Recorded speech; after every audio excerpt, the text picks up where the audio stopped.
Shilpa, welcome to ET Now Leaders of Tomorrow. Thank you so much for joining us today. Thanks for inviting us. So to begin with, Shilpa, tell us what are the gaps in the unorganized bakery raw material market and how did that shape the vision for Lohia Agrotech? See, bakery raw material market, if you observe 10 years before or 15 years before, it was unorganized.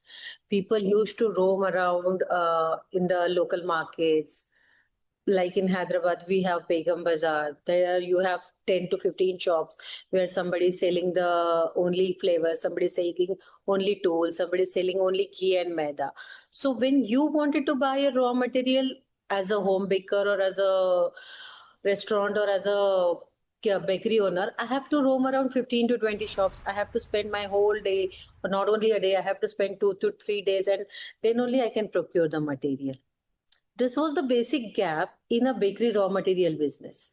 So this is what we identified as a baker supermart. We thought why we have to roam around, why we make our customer to roam around to so many shops. Then we came with the concept that all the bakery raw materials under one roof, from salt to machinery, from raw material to packaging material, everything has to be under one roof. And this is how we came into the concept called as a baker supermart. So from raw materials to tools and equipment, you have a really diverse portfolio. How do you ideate new products and decide which products to launch to meet the customer requirements? Bakery is not related to India, or it's not only a limited segment. This is something which is available worldwide. Everybody is fond of bakery material, bakery products. And there are a lot of varieties of bakery products internationally, which we haven't even heard about. So we have a specific team which do the research for the international markets. So what is the trend going on? What is the new products they have launched? What kind of raw material is required? And then we analyze in Indian market, is it useful? Will it work? Because every product won't run in India. Right. Now the bakery raw material industry is largely unorganized, with limited access to trained resources. Tell us some of the biggest challenges in the business today. As I said earlier also, it is unorganized. It was unorganized. Even now it is unorganized. Basically, you will not find out the concept what we have at a very large scale. Like you have a D-Mart, like you have a Ratnadeep, you have a Vishal Mega Mart, you have Big Bazaar, and so many brands which are available for all kind of raw material. But you have not heard something which is exclusively for bakery. So that was the challenge we are facing right now, because we don't have any industry standards which we should go for.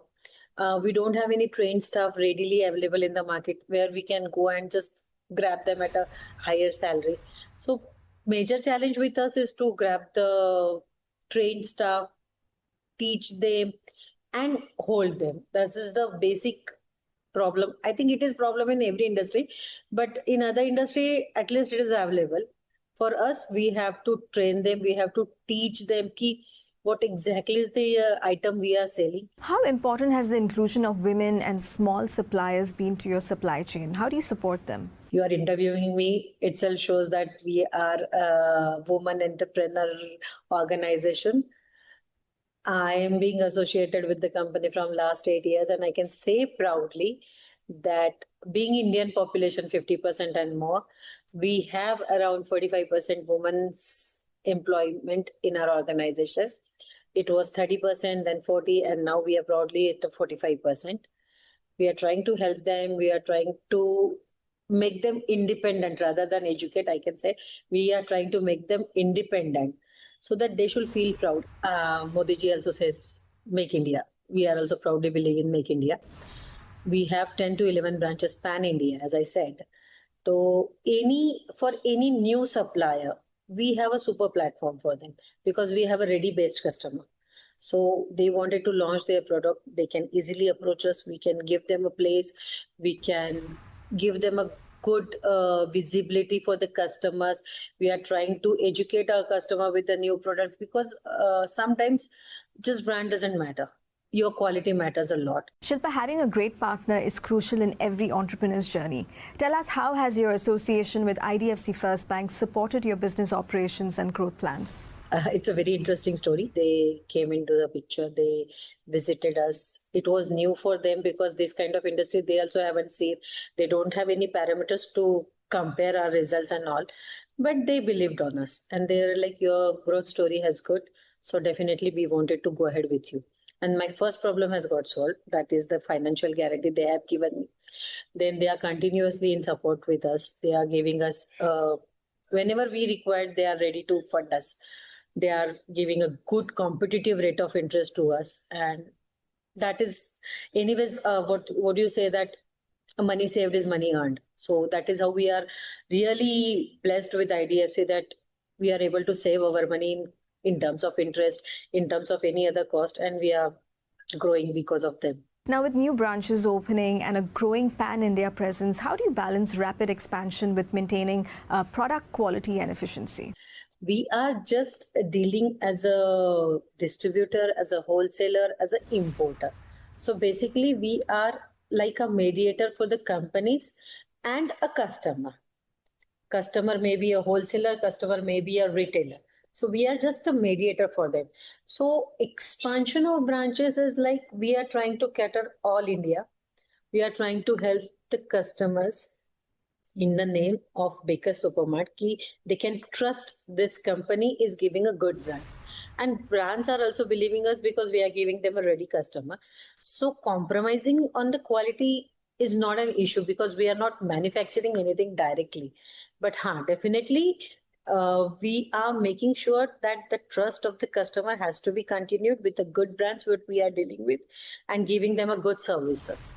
This is how we are trying to cater the customer pan-India and trying to maintain the quality with the in association with dealing with the good brands. And finally, what is your long-term vision for Lohia Agrotech over the next 3 to 5 years? Our growth story has started basically in 2019.